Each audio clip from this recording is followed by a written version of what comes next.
Welcome. Thought I'd do something a little different today with a top 10 list, or in this case, a top 17 list of my favorite Marvel Champions characters to play. So Rocket Raccoon and Groot recently came out. I do not have many plays in with them, so I won't have them included in the list, but I am having a lot of fun with those. So just excluding those, let's get on with the list. So at the bottom of our list at 17 is actually not the Hulk. That's just what I'm sure most people expect. My tastes are a little different, so just understand that. This is my list. For me, it's the Black Panther, and there's no reason for it. He just doesn't work for me. He's got great stats: thwart of 2, attack of 2, defense of 2, retaliate of 1.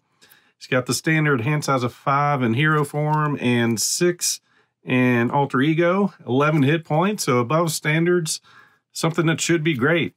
He comes with 3 vibranium, extra resources already there.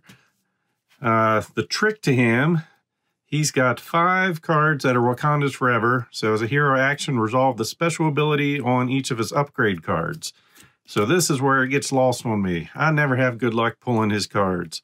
So he's got 4 main cards you want to get out. And then after you get these out, you want these cards. Somehow, whenever I shuffle and draw, I'll always end up with these cards, and if I'm lucky, one of these, and it just takes me 2 times through my deck to get him going, and that's just where I lose the fun. I kind of wish you were allowed to play at least 1 special on a turn. That would make it a little bit better for me, but that's just my personal preference and why Black Panther is at the bottom of the list for me right now. At 16, another powerful hero, She-Hulk. Needless to say, I think everyone knows I love this game, so this is a hard list for me to do, but some people have been asking for it. So She-Hulk, thwart of 1, attack of 3 with a defense of 2. Her ability is, after you change to this form, deal 2 damage to an enemy. So whenever you flip her over, you're dealing 2 plus attacking for 3. That's pretty strong. 15 hit points, so her downsize is her hand size in hero form, but she's up to 6 on this side, a recovery of 5, which is amazing. And when threat would be placed on the scheme, prevent 1 of that threat. So her key cards and all these lists are going to deal with their main cards. I'm not really getting into aspects. I cheat a little bit on one of the heroes that we see coming up here, but most of them, I'm just looking at their base cards and the ones that stand out to me. Her Gamma Slam ability, so that's another thing. She's got a lot of expensive cards, and with a small hand size there, makes them hard to pull off. But her Gamma Slam as a hero action, deal X damage to an enemy to a max of 15. X is the amount of damage you have sustained. So put an endurance on her, take 15 damage, 4 for 15. That just kills most of your villains. Focused Rage helps with that.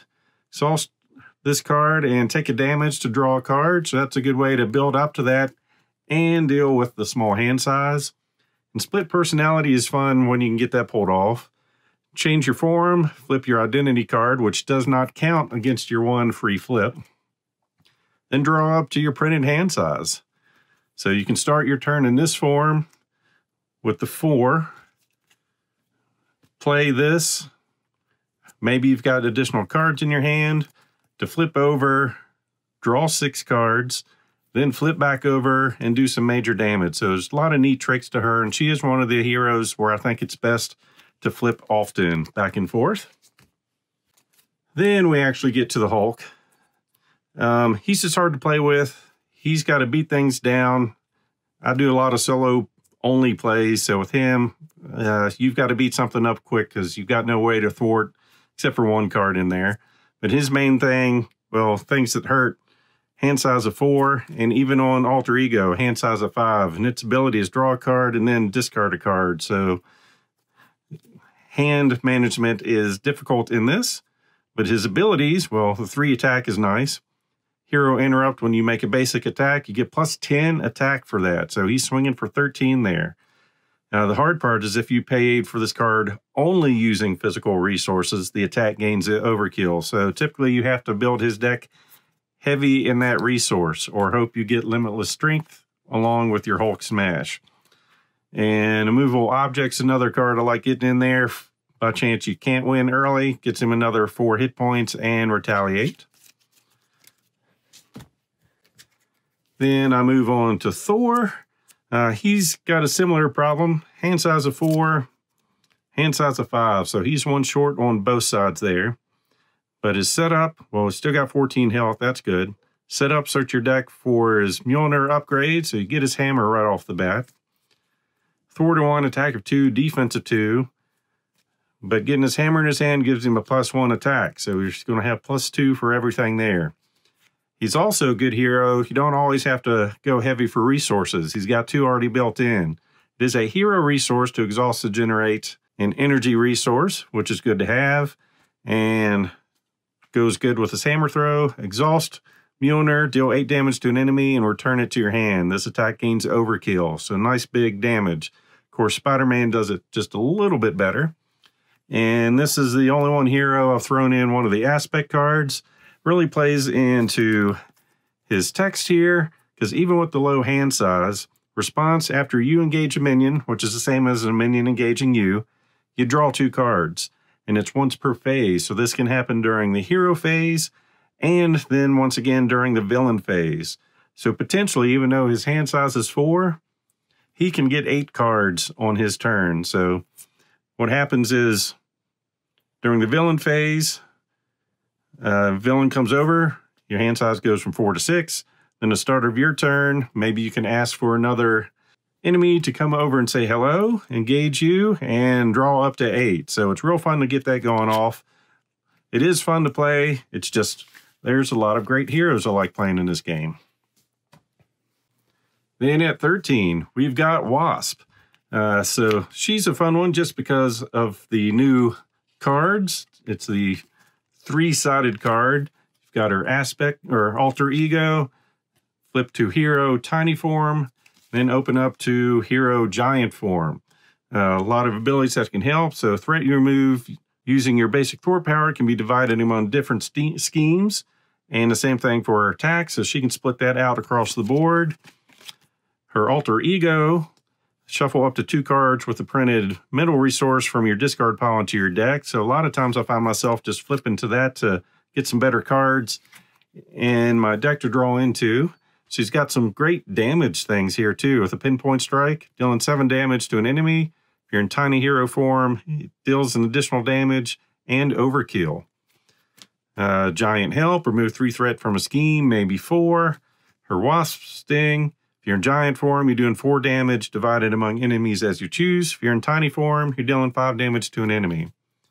Then her helmet, +1 thwart in giant form, +1 attack in tiny form. Then she's got resources of pin particles. So hero response, after you spin this card, heal 2 damage while you're in giant form, or draw a card in tiny form. So she's got a lot of cards to really help her out as you play her. Then it's about 12. I've got Spider-Woman, and she is fun.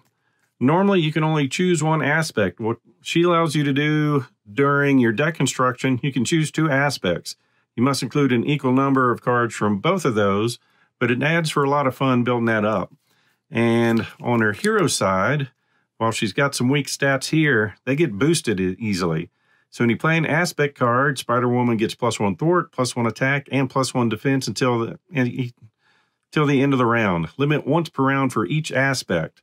So if somehow you manage to get 4 aspects in play, she's got 5 for all of these.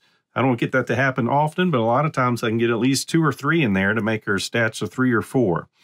So a lot of fun to get that done. She's got the typical hand size of 5, 11 hit points, and 6 on this side. And like I said, she comes in her base deck. She's got 4 different aspects. So for leadership, stun and confuse an enemy. So if you're playing solo or with another player, you can really lock down the villain with this, just alternating with your other person. Inconspicuous, removing some threat, dealing 5 damage for a cost of 2. And then again, healing 3 damage and giving her a tough status. So some very good cards in her pool.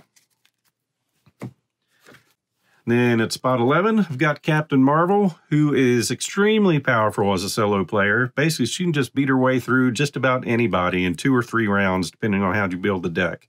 So that's all playing around the energy resource. She's got health of 12, the standard 5 hand size on hero, and 6 on her other side. Recovery is 4 if you need it. Her basic ability, choose a player to draw a card. So hand size of 6, draw another one. You've got 7 cards on turn 1 to play around with. And her ability on this side, spend an energy resource and heal a damage from her to draw a card. So you go energy heavy in her decks, and she can dish out some damage. And that's built around her energy channel, so it's a free upgrade to put in play. So in action, you spend X amount of energy resources and put energy counters on this card. And as a hero action, discard energy channel, deal 2 damage to an enemy to a max of 10, so max of 5 tokens on there. And so you can do 10 energy for discarding this, or 10 damage for discarding this card. And you can see it's already packed there to put 3 on there to start with. And then if you don't by chance have this out and you get these cards, Photonic Blast, deal 5 damage to an enemy. You paid for this card using an energy resource, draw a card. So she can really fly through her deck, finding the card she needs to between the Photonic Blast, her ability on this side for healing, or just on this side. You can almost find what you need at the right time. So now for our top 10, Miss Marvel sneaks in here. So with her, hand size of 5, hit points of 10, stats look low. On this side, recovery 5, which is huge, hand size of 6. So on this side, basically she's going looking for a card that's made of her type. So discard cards from the top of your deck to discard a Miss Marvel card and add it to your hand. Over here, her ability is after you play an attack or thwart or defense event, exhaust her and return it back to your hand. So if you've got a resource engine going on, you can play a powerful card, put it back in your hand, and hit again. So that's why her stats are low there, but she can still pack a punch. And the fun thing about her, almost always you want to continue flipping back and forth between hero and alter ego form, because where she gets powerful is with her support cards here. You've got Amir, Nakia, and Bruno. So with him, exhaust him, place a card from your discard pile on the bottom of your deck, then draw a card. So that's an extra card every turn, plus you're keeping your deck built up with the cards you want to have coming. Nakia, exhaust her, reduce the cost of the next card you play this phase. So you can be an alter ego, exhaust that, then flip over to your hero form and still have that reduction. Then Bruno is good at setting you up for a future turn. So alter ego, exhaust him, attach a card from your hand face down here.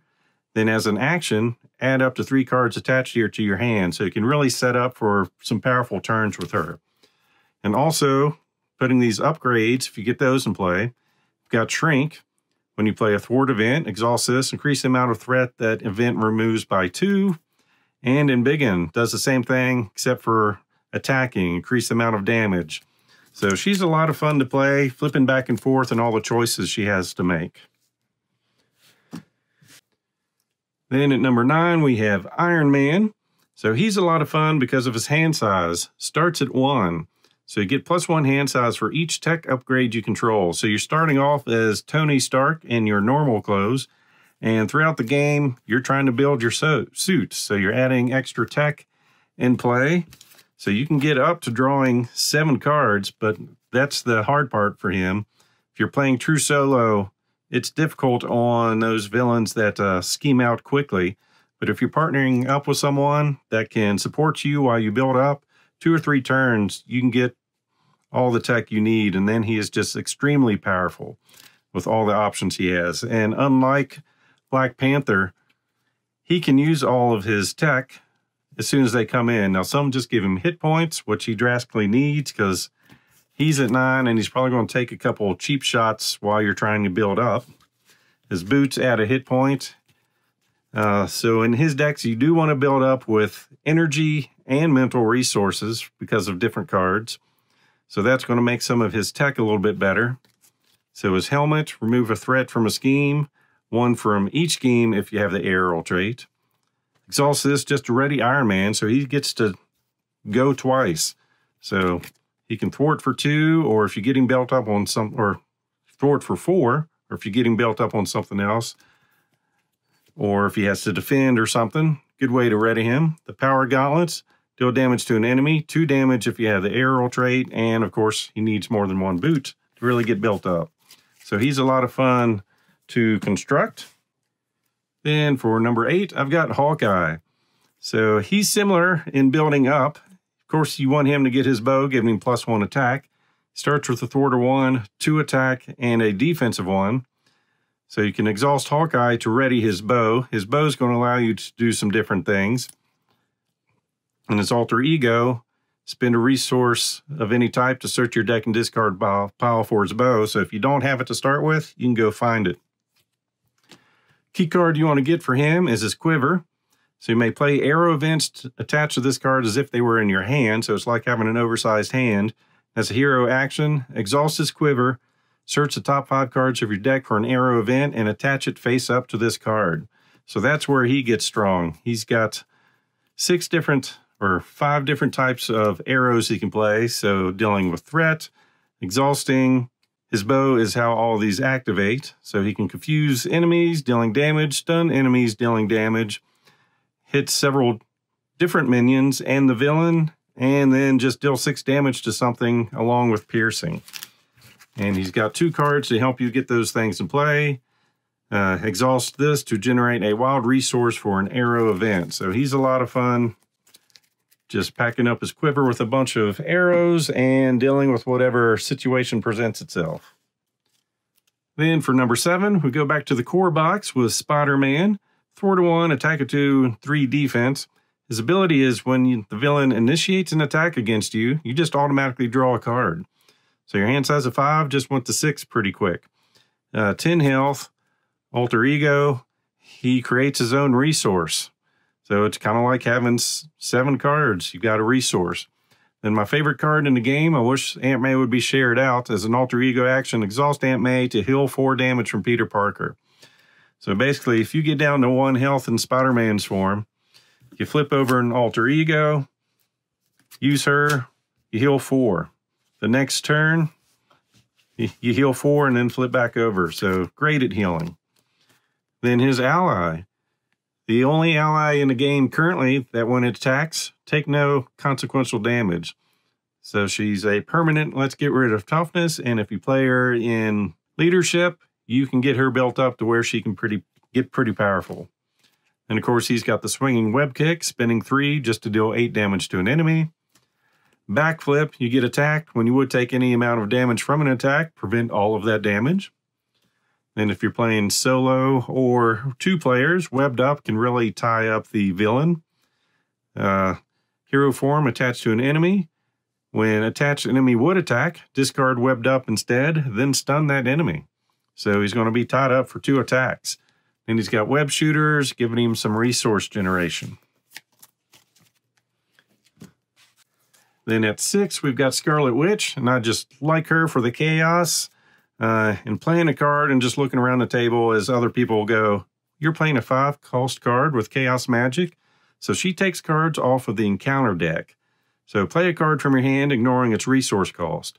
Discard cards from the top of the encounter deck equal to that card's printed resource cost. But, I mean, can you blame me if you got an expensive card, paying for it that way? Thwart of 2, attack of 1, defense of 2. The standard stats, hand size of 5 on this side with 10 health. 6 on this side and 10 health. As an action, she can discard 2 cards from her hand to draw 2 other cards. 3 if she's playing with Pietro Maximoff. Her other cards that are fun to play with, Molecular Decay. Cost of 3, you deal 5 damage right off the bat. Then you discard the top 2 cards in the encounter deck, once again creating a lot of chaos. For each boost icon discarded this way, deal 1 additional damage to an enemy. So you can, if you get lucky with the 3 boost icons on the villain cards, right there's 11 damage. And there's other ways to boost that. The Hex Bolt. Discard the top 3 cards in the counter deck. For each card discarded this way that has boost icons equal to 0, you deal 2 damage to an enemy. 1, remove 2 threat from a scheme. 2, draw a card. And 3 or up, place a status card on a character. So how would it get higher than a 3? There's other cards that just automatically count more. And then you've got her crest. So when boost icons on a counter card are counted, exhaust this, increase or decrease the number of boost icons on that card by 1 for this count. So you're getting attacked, you exhaust it to reduce it down. You're doing the attacking with one of these cards, you exhaust it to raise it to either get what you want on this one or increase the damage on that. So a lot of fun on this, creating a lot of chaos throughout the game, but dangerous in the same sense. Now moving on to our top 5, I'm bringing in Black Widow. She is just a different way to play. So all the other characters pretty much, during the hero turn, you're attacking, scheming, and doing your thing. For her, she's putting preparation cards in play and usually reacting from what the villain does. So she's got great stats to start with: thwart of 2, attack of 2, defense of 2, standard hand size of 5, and 6 on the other. She is a little low on the hit points, but her abilities, I think, make up for it. So as a response, after you play a preparation card, draw a card. And on this side, as a response, after you trigger the ability of a preparation card you control, deal a damage to an enemy. And that's not limited. So if I get stacked up with a lot of preparation cards out in play, I can ping away at the villain like crazy. She also has 2 upgrade cards. To exhaust to generate a wild resource for a preparation card. So if you get these out, you can pay for most of her preparation cards for free, which in a certain form allows you to draw cards. Then your forms you're using with, you've got, well, 2 of each of these. You've got 2 grappling hooks, 2 widow bites, dealing damage to enemies when they come out and stun them, canceling the effects of a treachery card, and attack acrobatics. So when the boost icon is turned face up, discard this to cancel the boost icons and deal the damage back to the villain. And then one of my favorite cards, unless the enemy has retaliate, deal a damage to an enemy. Deal 2 damage to another enemy, then deal 3 damage to an enemy. So for 3, you're doing 6 damage out there. So a lot of fun to play her. Then at spot 4, we go to Doctor Strange. So he's got some good stats there, the typical hand size and health, but he plays off of invocation cards. So this is a separate deck he has that he gets to go through. So while he's in hero form, exhaust Doctor Strange, pay the cost of the top card of the invocation deck, and resolve the special ability on that card.